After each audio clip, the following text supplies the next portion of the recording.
Hey guys what's up, welcome back to another vlog.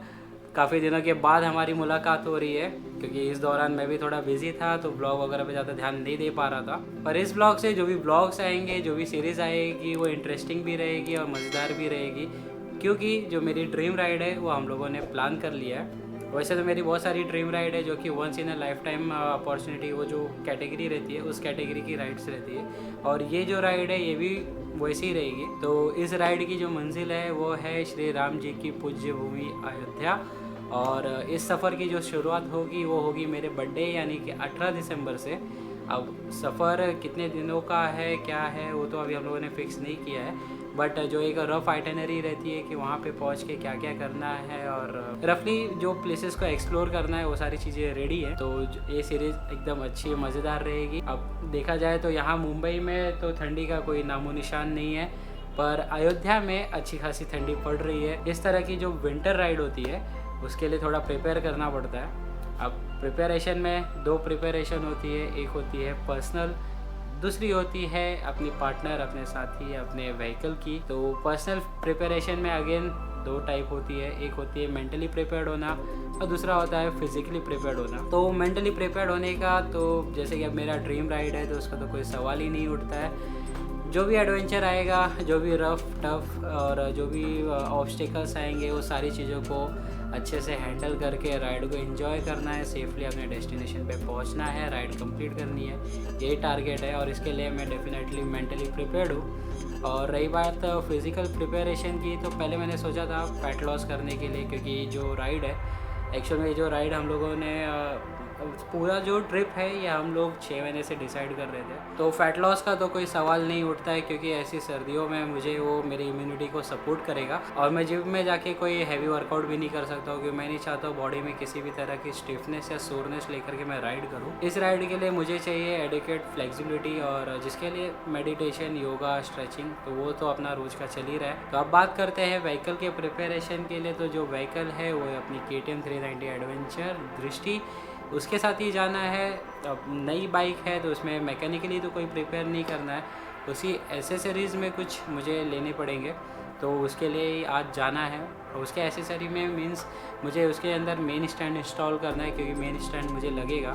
ये जो ride है ये अराउंड 1600 किलोमीटर वन साइड होगी, तो उसमें हर 500-600 किलोमीटर पे मुझे उसको ल्यूब मीन्स जो चैन होता है उसको ल्यूब करना रहेगा। पिलियन के लिए होता है कुछ लगेज लेके जाना पड़ेगा, तो उसके लिए मेन स्टैंड लगता है लोडिंग करने के लिए, तो वो मेन स्टैंड लेने अभी मुझे जाना है। सेकेंडली एसेसरीज़ में मैंने अपने लिए भी कुछ लिया है, वो मैं आपको दिखाता हूँ।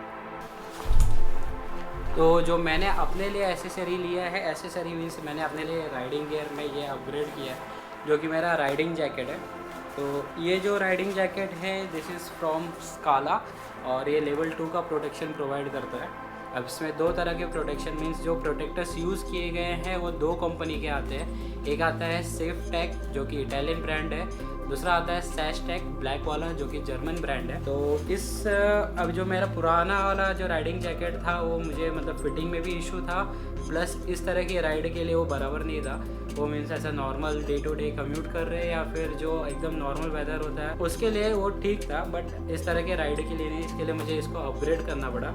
अब ये बड़ा अपग्रेड है मेरे लिए क्योंकि उस राइडिंग जैकेट जो कि FKR था, उस राइडिंग जैकेट के अगेंस्ट इसके अंदर प्रोटेक्शन भी बढ़ के आता है। जैसे कि इसके अंदर चेस्ट का भी प्रोटेक्शन आता है, उसमें इसके अंदर चेस्ट का प्रोटेक्शन नहीं था, तो इसके अंदर बैक और चेस्ट पे आता है सेफ टेक का प्रोटेक्शन, येलो वाला प्रोटेक्टर, और शोल्डर और एल्बो पे आता है सैशटेक ब्लैक वाला जर्मन प्रोटेक्टर, और उसके साथ ही साथ इसके शोल्डर पे आता है ये स्लाइडर जो कि और भी थोड़ा ऐड कर देता है। अब जैसे कि विंटर की राइड है तो ये जो चेस्ट प्रोटेक्टर है, अभी मैंने लाइनर लगाया नहीं तो दिखता था, तो जो चेस्ट प्रोटेक्टर है वो मीन्स फॉल के अगेंस्ट तो प्रोटेक्ट करेगा ही करेगा, प्लस ये जो विंड फोर्स होता है, जो विंड अपने चेस्ट पे लगता है उसके अगेंस्ट भी प्रोटेक्शन प्रोवाइड करेगा, तो वो एक चीज़ बहुत ही अच्छी हो जाती है। सेकंड इस जैकेट का मुझे सबसे अच्छा लगा वो है ये इसका जो रिफ्लेक्टर है, अंधेरे में मीन्स हाईवे पे थोड़ी भी लाइट रहेगी तो एकदम ट्यूबलाइट जैसा अच्छे से फ्लैश करता है,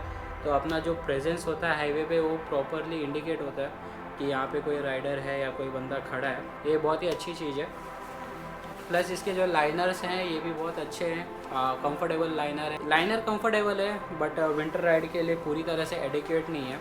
अब इस राइडिंग जैकेट के साथ, क्योंकि जो मेरा पैंट है ये भी पहले मैंने जो लिया था राइडिंग पैंट, ये भी स्काला का है, तो अब इस तरह से मेरा पूरा जो सेट है लेवल 2 के लिए वो कंप्लीट हो गया। तो पर्सनल राइडिंग गियर में जैकेट और पैंट ये तो लेवल 2 का मेरा ऑलरेडी है, प्लस मेरा जो ग्लव्स है वो भी राइनॉक्स का एयर GT है, तो वो भी मेरे लिए विंटर के लिए बराबर है, क्योंकि ये पूरी तरह से पर्याप्त नहीं है और उसके लिए मुझे लाइनर्स लेना रहेगा, जिसके अंदर बेस लेयर लेना रहेगा और एक थर्मल लाइनर लेना रहेगा। तो इस ब्लॉग में सबसे पहले मुझे जो दृष्टि का एसेसरी है उसको मीन्स मेन स्टैंड को इंस्टॉल करना है और फिर खारघर में जा कर के आपने जो भी बेस लेयर और लाइनर्स है उनको रिसीव करना है।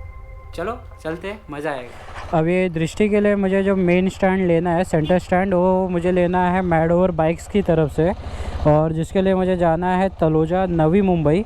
अभी वो 40 किलोमीटर के लिए 1.5 घंटा लगता है और इसीलिए मुझे इस एरिया में जाना पसंद नहीं है, बट क्या करें अभी जाना पड़ेगा, क्योंकि वो उनका जो वेयर हाउस है जहाँ पे वो लोग मैन्युफैक्चर करते हैं और वहीं पे इंस्टॉल कर देंगे, तो इंस्टॉलेशन में भी कोई प्रॉब्लम नहीं होगी, उनकी तरफ से हो जाएगा फटाफट। अब जिस राइड की प्लानिंग हम लोग इतने लंबे से करते हैं, वो राइड हमारे दिल से, हमारे इमोशन से भी बहुत ज़्यादा जुड़ी होती है। तो सेम केस है मेरे इस राइड का भी। अब कहने के लिए तो मैं 6 महीने से हम लोग प्रिपेयर कर रहे हैं, बट एक्चुअल में इस राइड का जो आइडिया है वो जब हम लोग लास्ट ईयर अगस्त में गए थे गाँव, तभी से। तो इनफैक्ट वो जो ट्रिप हम लोगों ने किया था वो भी मुझे बाइक से करना था, पर उस समय से बुलेट थी और टाइम भी बहुत रेस्ट्रिक्टेड था, इसके वजह से मैं वो ट्रिप बाइक से नहीं कर पाया था। तो उसके वजह से वो आग लगी हुई थी और फाइनली अब जा कर के ये जो ट्रिप है, ये जो राइड है, ये प्रॉपरली प्लान हो चुका है। और व्लॉग का जो एक बहुत इम्पॉर्टेंट पार्ट होता है इमोशंस, वो आप लोगों को इस ट्रिप की जो व्लॉग्स होंगे, मोटो व्लॉग्स होंगे, उसमें भर भर के मिलने वाला है, क्योंकि जैसा कि मैंने बोला दिल से अटैच है ये। मैंने अपने एक ब्लॉग में बोला भी था अक्टूबर में, मीन्स जब इसको मैंने इंट्रोड्यूस किया था फर्स्ट राइड पे, मैंने बोला भी था अक्टूबर में निकलने का है। तो अक्टूबर से लेके दिसंबर हो गया अभी, तो कोई बात नहीं, थोड़ा इंतज़ार करते हैं। तो इंतज़ार के वक्त पाने की जो चाहत होती है, वो उसको पाने के बाद जो मिठास होती है ना, वो बढ़ जाती है। अभी कितना बज रहा है? दोपहर के 2:43, 2:40 हो रहा है दोपहर के, और गर्मी ऐसी है, धूप इतनी तेज़ है कि जलने जैसा हो रहा है। तो ये तो मुंबई का हालत है भाई साहब। कब यहाँ पे अच्छी वाली ठंडी पड़ेगी? मेरा भी सपना है एक बार मुंबई में एकदम तगड़ी ठंडी पड़ जाए। अभी बीच में हम लोग शिरडी गए थे, वहाँ पे 16-17 डिग्री था नाइट में। अरे यार क्या टेम्परेचर था, मज़ा आ रहा था, रात को नींद भी बहुत प्यारी आई थी। बाप रे, ये क्या चीज़ थी यार, सारे के सारे बीच में ऐसे घुस रहे जैसे कि एकदम फ्री रोड हो। लो भैया, एक और कटाई हो गई। अब यहाँ आया था तलोजा में, यहाँ पे इनका वर्कशॉप था, तो मुझे लगा यहाँ पे तो इनके पास अवेलेबिलिटी होगी, पर जो स्टैंड मुझे चाहिए था वो यहाँ पे अवेलेबल नहीं है, और उसके लिए इनके शॉप पे मुझे जाना पड़ेगा ग्रैंड रोड में। और वही अभी रनिंग बढ़ गई है, तो अभी फ़िलहाल यहाँ से निकलता हूँ, जाता हूँ पहले खारघर में, अभी आके ऑफिस पे जा कर के थोड़ा चाय पानी कर लेता हूँ। दोपहर के 3 बज रहे और यहाँ पे आया हो तो उनको मिल भी लेता हूँ। मिलने के बाद यहाँ से सबसे पहले वो कलेक्ट कर लेता हूँ अपना, क्या बोलते हैं, जो मेरा बेस लाइनर है और जो थर्मल लाइनर है।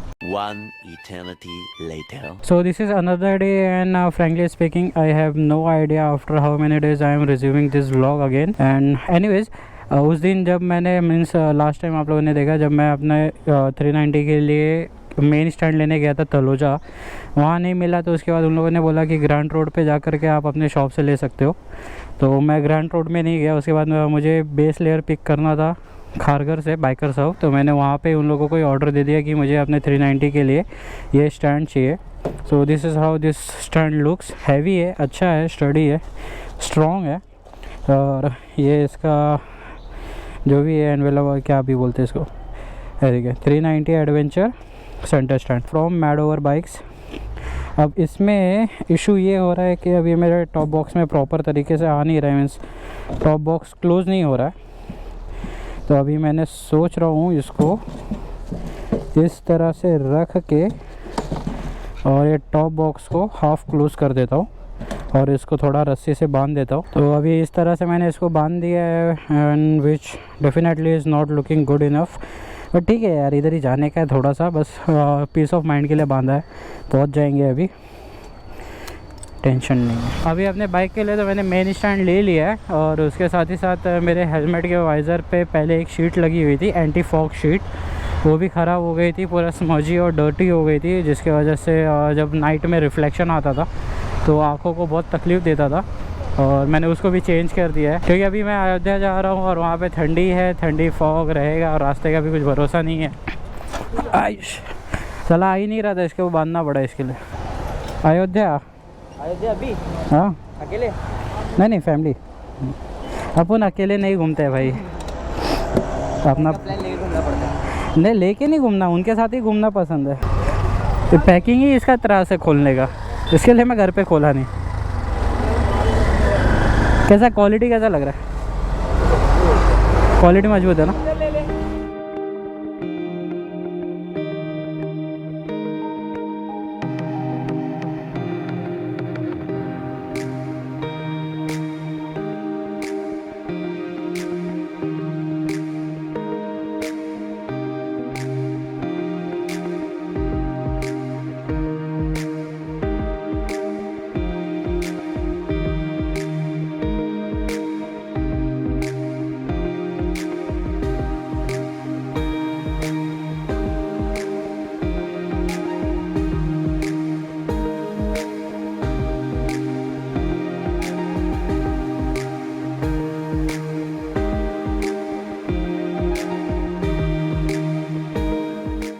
तो इस ब्लॉग को मैं लगभग एक हफ्ते के बाद वापस से स्टार्ट कर रहा हूँ, क्योंकि इस दौरान मैं भी बिज़ी हो गया था सारी चीज़ें शॉपिंग करने, उनको पैक करने और इस राइड के प्रिपरेशन में। तो इस दौरान मैंने इस राइड के लिए कुछ नेसेसरी चीज़ें ली है, वो भी आप लोगों को दिखाता हूँ। तो उसमें सबसे पहले है ये मेरा शॉटगन माइक, ये मैंने नया माइक लिया है from Sennheiser MKE 200 shotgun mic है। क्योंकि भीमा शंकर की राइड पे जो मेरा पुराना माइक था मिर्फेक N2 वो ख़राब हो गया था, और इस ट्रिप पे मुझे एक अच्छे और नए माइक की ज़रूरत थी, तो मैंने ये वाला माइक लिया है। और इसके बाद सबसे इम्पॉर्टेंट एसेसरी है वो है ये टायर इन्फ्लेटर, क्योंकि लंबी राइड है, कंटिन्यू राइड रहेगी, हम लोग कंटिन्यूस ट्रैवल करते रहेंगे। विंटर सीज़न है, टायर प्रेशर को करेक्ट रखने के लिए एक इन्फ्लेटर की ज़रूरत थी, तो ये एक इन्फ्लेटर लिया है। और इसके बाद ये सारी चीज़ें जो भी है, ये तो मेरे हर राइड पे रहती है, मैंने कभी दिखाया नहीं है। ये है मेरा हेलमेट का जो लाइनर रहता है, उसको इंटीरियर्स को क्लीन करने के लिए, एंटी बैक्टीरियल है, फोम बेस्ड। और ये है वाइज़र एंड शेल क्लीनर, तो इसको क्लीन करके अभी सारी चीज़ें मुझे लगानी है। तो ये जो फाइल आप लोगों को दिख रही है, ये यही व्लॉग का जो पहले का पोर्शन है उसको ही मैं एडिट कर रहा था। तो अभी ये जो रिकॉर्डिंग है, ये फ़ाइल को भी इंपोर्ट करके एडिट करके शाम तक ये व्लॉग लाइव कर देना। और ये ब्लॉग बनाने का मेरा उद्देश्य बस इतना ही था कि एक तो पहली बात आप लोगों को भी अपडेट मिल जाएगा कि एक अच्छी सी सीरीज़ आने वाली है लंबी, तो आप लोग भी उस सीरीज़ के सारे ब्लॉग्स पे अपना प्यार और अपना अटेंशन दे पाएंगे। और सेकंड मेन रीज़न ये था कि जैसे कि मेरा ड्रीम राइड है, तो मैं इसमें चाहता था हर एक छोटी डिटेल को मैं कवर करूँ, तो चाहे वो प्रिपरेशन ही क्यों ना हो। तो अब यहाँ से तो ये सीरीज़ स्टार्ट हो जाती है। आज है 16 दिसंबर, मीन्स जिस दिन ये व्लॉग लाइव हो रहा है। तो अब मेरे पास सिर्फ एक दिन बचा है, जिसमें मुझे सारी फाइनल पैकिंग करके रेस्ट भी करना है, क्योंकि 18 की नाइट को निकलना है। तो इस ब्लॉग को यहीं पे एंड करते हैं, मिलते हैं अगले ब्लॉग में, जिस ब्लॉग से हमारी राइड स्टार्ट होगी। तो बस आप लोग अपने इस सीरीज़ पे ढेर सारा प्यार दिखाइए, मिलते हैं जल्दी।